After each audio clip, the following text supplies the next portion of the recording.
เลียมกายก็แต้มต้องอาจะสานก็ตามกรรมแล้วเฝ้านำไปฝ่าไปสู่เจ้าฟ้าอยู่เด่นไก่ก็มีวันนาแลนนาการทวน7 วันมาหล่อนลูกเจ้าย้อนปุอาลี7 เมืองมีมวลมุ่งก็เข้ามาสู่เมืองหลวงเต็มหอควางใหญ่กว้างส่วนตนเจ้าจ้างหอกวางก็ฮือหมู่นางน้อยเน็ตไปสาละกาวเกตเกษาตื่นพบเตือตีนอกป่าละหนตายอามาดใหญ่นำไปจุ่มนางในมวลมุ่งกันไปสู่ตานน้ำก็จำลาพำกาญก็มีหันนั่นแหละนันตินิอาจากวันนาจางกาเอาเต็งตานเต้าปกันละปันตานอนเนาตั้งใจเต้าไก่กาจังเจ้าป่าหูปิตั้งสหายเตียวพันภายดันป่าก็มาจวมกว่าปุลีแห่งเต้าบุญมีลำโคสั่งกันไกลก็มาหล่อนก็ยังจอดทิมตางจุมมูนังนอนเอากันสาละเก่าเกณฑ์สั่งก็ไกลก็ไว้นังเพื่อจักกว่าขึ้นสู่ยังติยุงปุริเสนามีเวลาล้อมห้ามนางอ้อมไก่กังเตียวตังมาจะใจก็มีนั่นแหละนาโสอันว่าพระญามปงกลาปันตะนุมาเนากันไต่เต้ามาหลอดเพียงแก้วยอดลำโคสาเจ้าหัวขี้ยาแล้วเล่าว่าเต่าเป็นเจ้าหอกวางจักเหือนางยอดซอยน้ำจืนจ้อย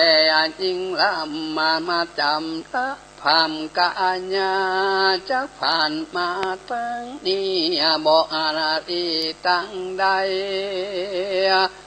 กวนเดียวไว้ยาจะไปนอนทาคึดขวางตีหิมตั้งใจเต้าแม่นอนางได้เหล่าคำหัวบ่หอนกว่าเป็นบาปอันกาหยาพึกนานนังนาถอยจาแม่นางนอลาคนใดมีใจใส่สาอันเฮานอนปาดตังเตียวบ่ใจเลี้ยวคำยำมาหุติอาตามติสุงมีใจจุงกลมกอม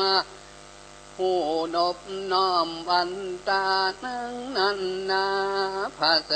ติละมาเลิดนานนำมาควนจักนำไปสุงมาเป็นกูเตวีเจ้าบุญมีคืดแล้วใจพองแผ้วมานัดสาลีบใจญาล้นควา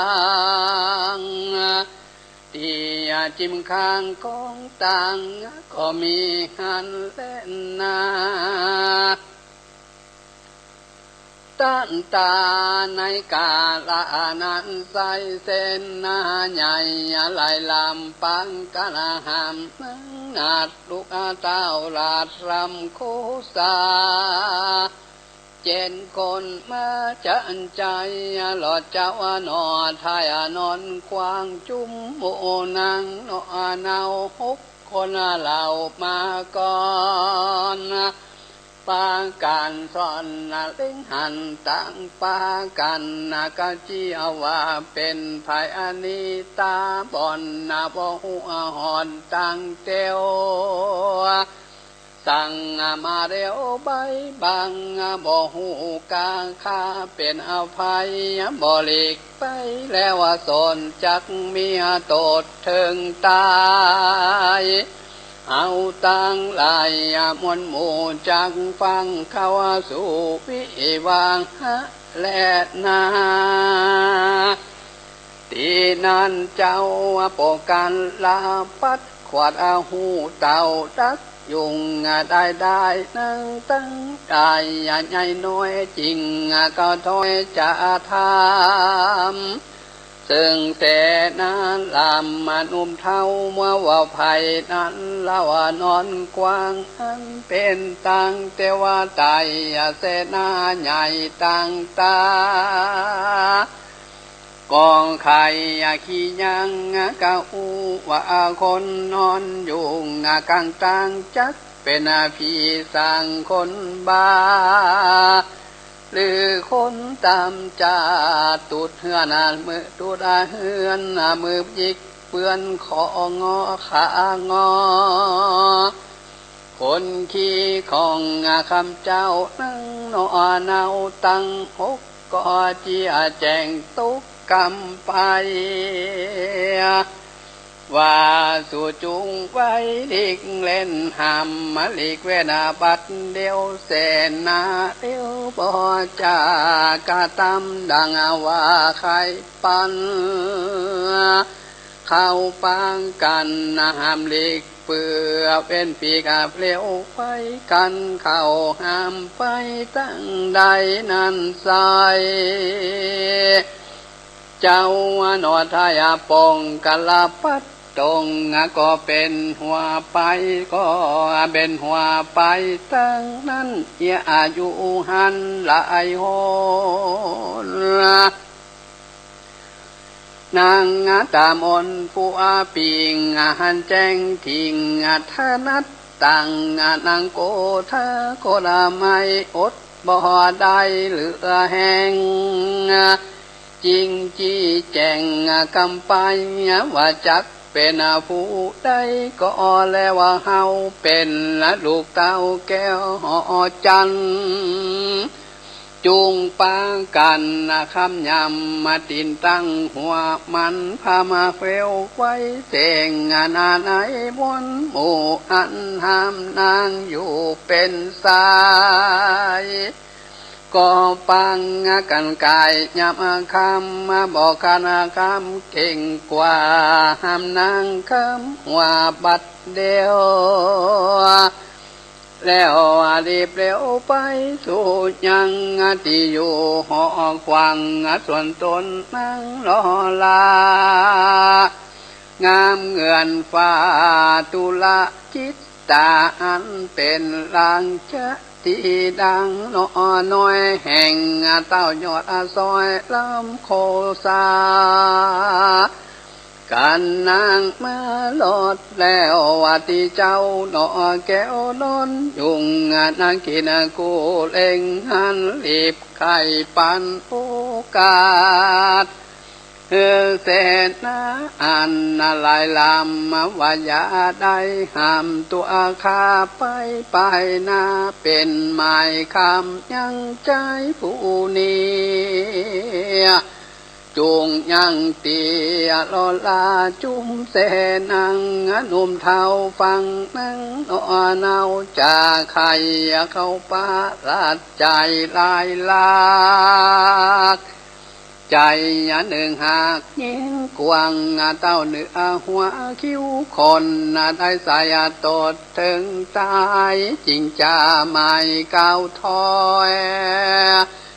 ทำนั่งนอนน้อยมาตุลาจิตตังวาสันไตจะยังจรยังไปตันลอระหอคำนางบุญนำมาน้อยนันก็อาการขี้ยังว่าเขานั้นเป็นใจ มีบุญหลายเหลือหลากเฮานี่หากเป็นยิ่งมีบุญปิงจิตจ้อยคือมีบุญน้อยกว่าเขา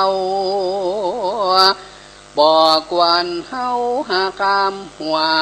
ย้อนว่ากว่าเป็นบาปอันกาหยาบมัวดำกว่าเป็นกรรมจะถอยติจองห้อยตัวไปเสนาในปนมุงจริงยังอยู่รอท่าพออ่านกว่าภายพันก็มีหันและนาอันทาในกลางละอันใส่กันว่าหากนางอันว่าหกนางนาไทยผู้ปีไปหลอนตีลุงการเต้าว่าหอจันยุดอันนับหันนางนาดมาทุลาจิตตากองทำเสนานุ่มเทาว่านังนอนเอาไปยุงที่แก้วกูหนในสู่จุงไข่เก้าจีได้หูทิ้งขี้ยังว่าบัดอันนี้นะพงแผ่ยามดีแล้วว่ามาหลอดนางน้อยยอดบ่อหันมาแลนาตีนั้นเสนาผู้เฒ่าก็บอกเล่าอาการว่าการแด่ผู้บ้านเจ้าฟ้านางนอลามาตุลาจิตตามีเศษแวดล้อมมหาแวดล้อมใกล้กาตามต่างมังบ่จอนต่อตาวหลอดกลางหนกองจวบใส่ต้นคำใจนนกลางสายกระยุงนางกินกัวบุญนา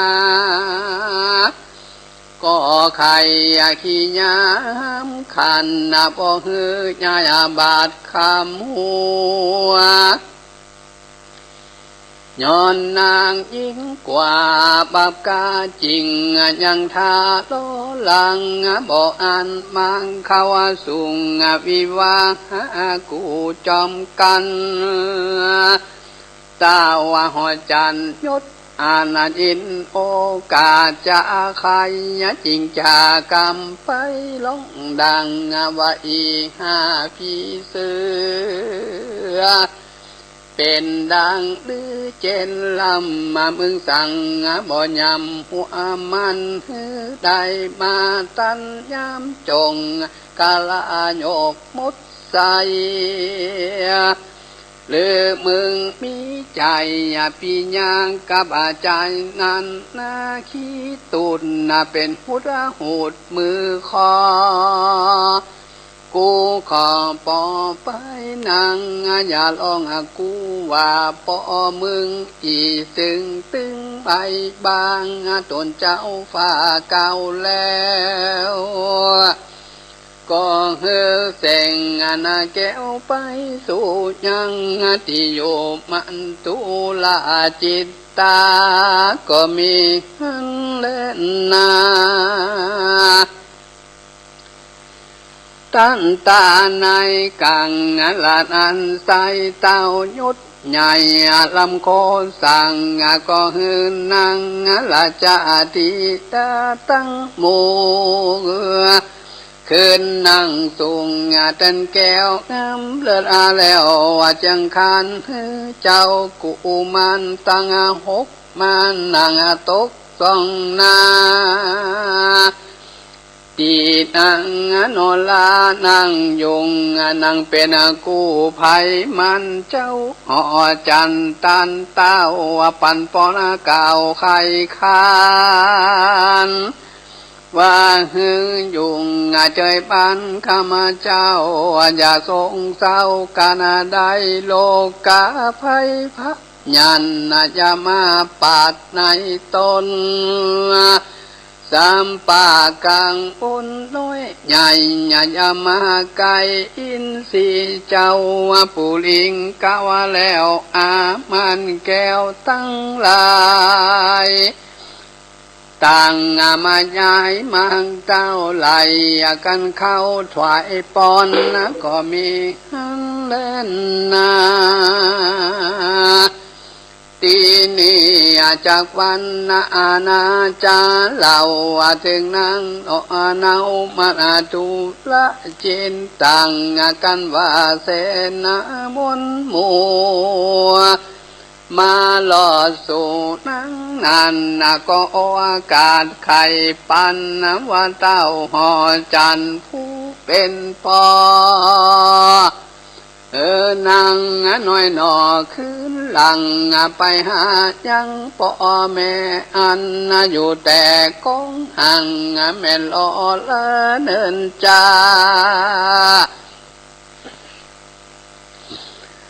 ตนเจ้าฟ้าจังเอาตายลือนังหักใจผู้อานีจุงก่าวเจียจังไก่เขาจับไปบอกกล่าวตานเต้าตามีและนาอันวานางน้อยนานกำแต่จัดปังลังมาตันยังจารานีบ่อาจเลียนี้ให้นางหักใจหนุ่มเนาดังดุจเต่าหัวใจจริงจะไขโอกาสเส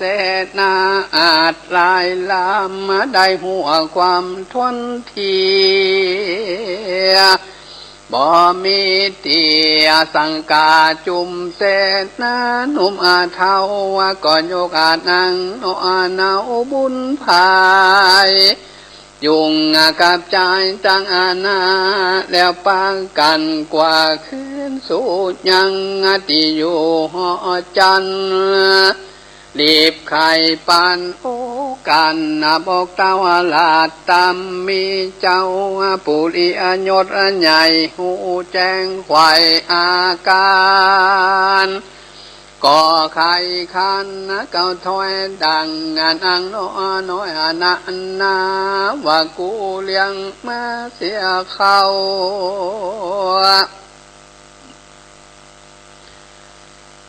ตั้งตีนเต่าฝ่าหอยกุ้งพอก้อยเลี้ยงไว้หวังจากได้เป็นอดีตไปหลังมีดังอีหูดังนี้ไปนากูเตียงขาฟันของอีสอปบาใบอย่ามังไกตนกูเข้ามาจูถอยวาดว่ากูตาวาลานพญาเป็นปิตังมึงสามปอนสองแลนานินทิตังขีญาสังวันนาวิเสนจะห้องเห็นสุวรรณพรหมาพุงทวน14ก็บังคุมสมาเรศสังละเดราแล้วเต่านี้ก่อนแล้ว